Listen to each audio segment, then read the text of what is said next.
Hello everyone and welcome to Sinful Gaming. I hope you're all doing well, I hope you're all staying safe, and most of all, I hope you're all fighting that war against the Grey.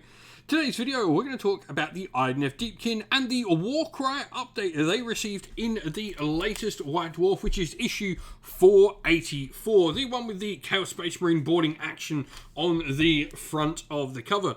Now, in this White Dwarf, the Idoneth Deepkin get a ton of updated rules for both narrative and general play for Warcry. We're going to go through all of them, talk a little bit about them, and yeah, let's get cracking on into it. And so, to start with, first of all, we have the Ether Sea Risers. This is a faction ability, which is a little bit interesting for the Idoneth Deepkin. We haven't really seen a lot of this in Warcry, but this seems to be the first one they're sort of focusing on for a faction allegiance ability set. And so, before setup, you can choose to use this or not, because it does have both positive and negative things that it does. Now, the first one I think is the coolest ability is called Tidal Emergence. This, after deployment, one friendly fighter with the Idoneth Deepkin rune mark can be removed from the battlefield and set up as if they were part of another friendly battle group.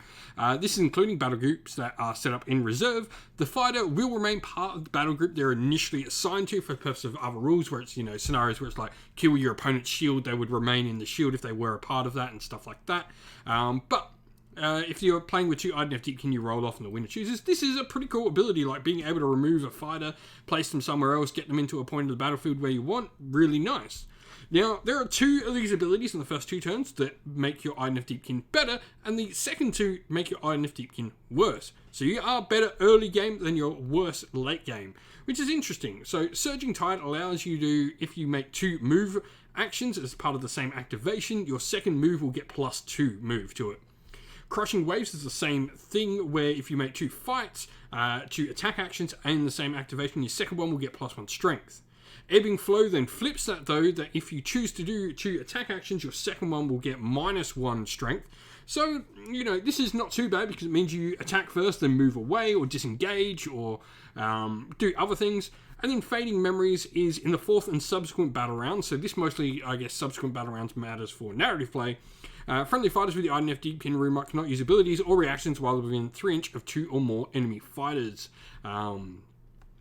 So the idea is it's aiming to make you go in really hard and draw out. Like, this is some cool benefits in the first couple of turns. Getting bonus move to get in, nab treasure is really cool, and getting some bonus strength when you're trying to fight the opponents off said treasure is cool, and then you're just trying to retreat your forces back to, you know, safe places on the battlefield. I like how this sort of pushes the Deepkin in, and this is something interesting. I like Warcry for its, you know, narrative aspect to it. This is pretty cool. And so then we look into a brand new quest for the Idoneth Deepkin that is in the White Dwarf update as well. This is called Soul Raid, where we get to pick an artifact of power from the artifacts of the Deep Table. We'll talk about them in just a second. And note on your quest log, you can pick an artifact. You can't pick an artifact already born by your warband. When embarked upon this quest, you can need to keep track of your souls captured, which is represented by a soul score. You can add to your soul score 1 each time an enemy fighter is taken down by a melee attack action made by a friendly fighter that's got the Idoneth Deepkin faction rune mark, or if that fighter was a hero or has a wounds characteristic of 20 that is taken down, you add 3 to your score instead. And then you add 1 for each time an enemy fighter is taken down within 3 inches of a fighter with the hero rune mark, as the heroes sort of gather the souls. For each enemy fighter that's within the center of the battlefield, within 6 inches of the center of the battlefield at the end of the game your warband fought in. And each time your opponent has to make an injury roll for a character, you also get a point at the end of the game if you fought in the battle that caused the injury roll. You would then complete the quest if your soul score is 14 or more, and you gain the artifact of power that was noted in your quest log. Now, there's some cool artifacts, so let's have a look at this. But this is, you know, a cool one. This is pretty narrative and fluffy. I like that, you know, the injury rolls give you some extra points and your heroes sort of draw things in. And also, like, trying to herd your opponent into the center is pretty cool. So playing in scenarios where opponent actually has to be in the center of the table is pretty cool. And then we have the artifacts of the deep. Now, there's quite a few good ones in here. First of all, we have the Armor of Sophia, where this gives us a reaction on the fighter, where they can make a reaction when targeted by a melee attack action, but before the hit rolls are made. For each hit roll that is a critical hit against them, you allocate 3 damage points back to the fighter that's doing it. This is okay. It would be nice if it was like 1 and 3 for each hit that hits them. They also did damage back, but potentially, getting crits. This could be good against someone who maybe has crits as, 4s or 5s in the game, but probably one of my least favourite of the artifacts. Helm with Distant promises enemy fighters that end a move action within 3 inches of the bearer cannot target the bearer with melee attack actions until the end of the round. This is just much better than the Armorous the Thigh right there. Like, if your opponent charges you, they have to wait around to attack. This is just solid, all-round, really nice artifact to get. The Vortex Shroud, subtract 2 from the damage points allocated by each critical hit from missile attack actions that target the bearer. This, once again, is, I think, a better version of Armorous the Thigh. Like, yes, it's not going to protect you from melee, but it is going to mean you can't be shot as well.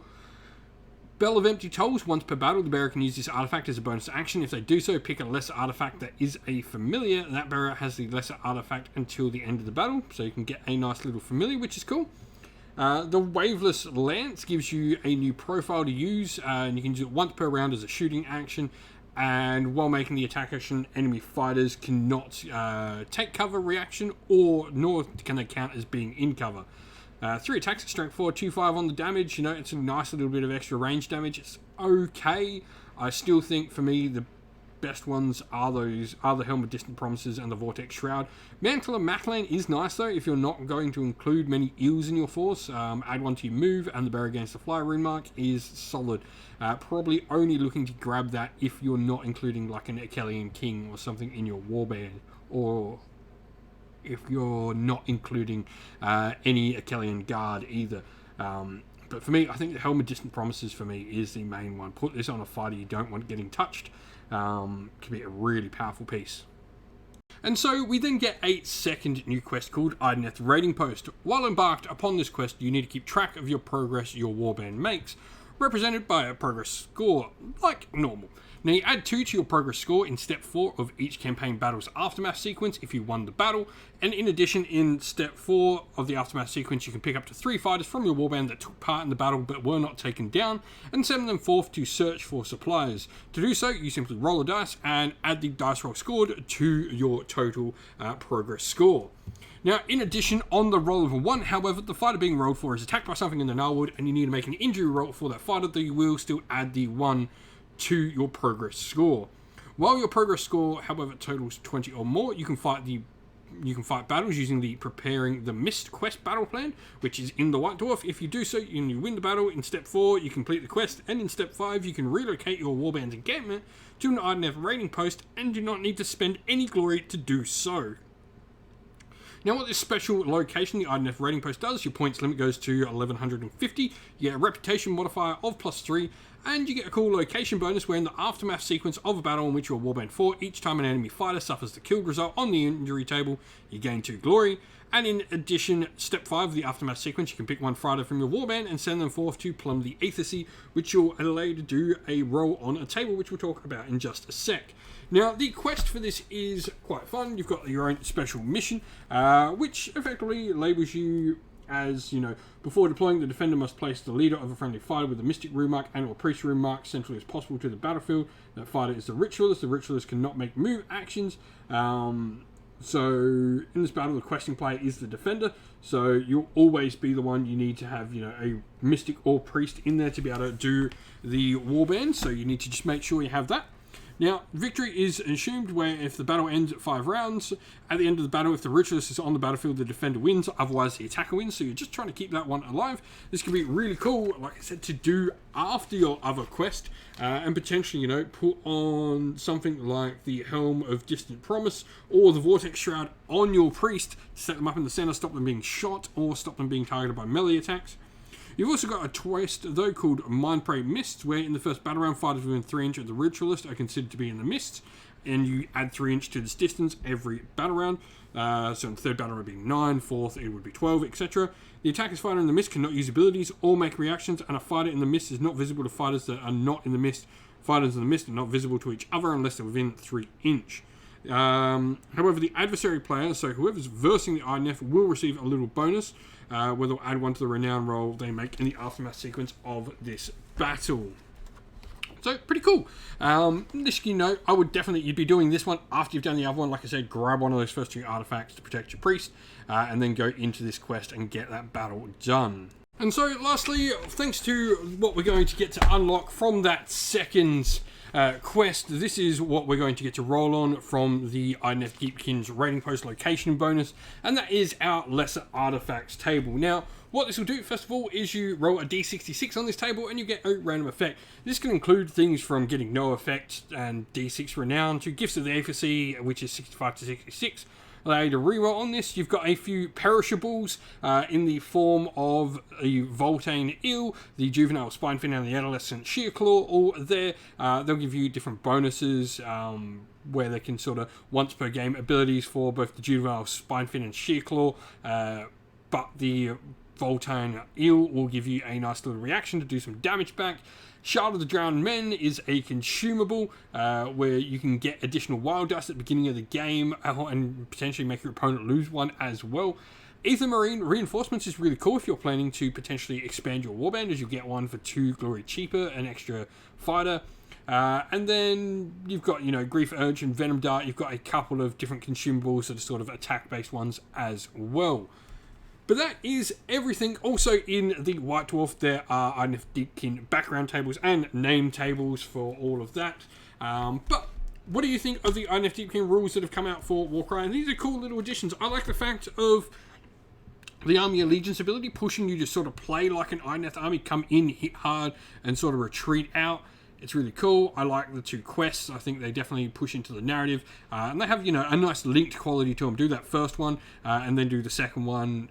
And you've got some cool stuff to play around with. I'm looking forward to grabbing my Idoneth Deepkin out for Warcry. What do you think? Do you have Idoneth Deepkin for Warcry? Will this get you to bring them back out for Warcry? Let us know in the comments below. And so that is the end of the video. We hope you enjoyed it. Please don't forget to leave a like and subscribe to the channel if you haven't already. But also, if you'd like to, drop a comment down below letting us know what you enjoyed about the video. If you'd like to come chat more with me and other members of our little community here, we have a Discord server for Sinful Gaming where we chat all things wargaming and indeed just chat a bunch of good friends all chatting there. It's really lovely. There's a link to that in the video's description. Also, if you'd like to help support the channel, the best ways to do that are linked in the video's description as well. We have our Patreon, YouTube members on there, which are great ways to help support the channel. But also, if you'd like to grab yourself some channel merch, we have Teespring and Ko-fi, both linked there as well. As a special thank you to our Patreons and YouTube members, we'd like to give them all a shout out for helping support the channel. So thank you to our Patreons: Christian Weir, Soren, Kenny Lowe, Outer and Shot First, Andrew Bowen, Nathan Thee, The Rising Ape, Cure Dynamic, Anthony B, JJ Austrian, Average Wargamer, Domir, Mark Harvey, James Cater, Bloobs, Benjamin Swallows, Red Martin, Iron Grinch, Nuffs, and Nicholas Kolomos.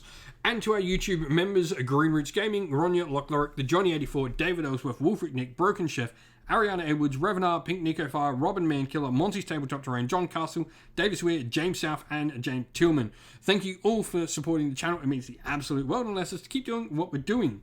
A special thanks as well to Lady Witchfox Art, who does all the amazing artwork to the channel, and indeed to everyone who helps come and film battle reports or helps run the Discord server. You're all amazing. Thank you all so much. Stay safe, everyone. Stay well, and most of all, keep fighting that war against the grey. Ciao for now.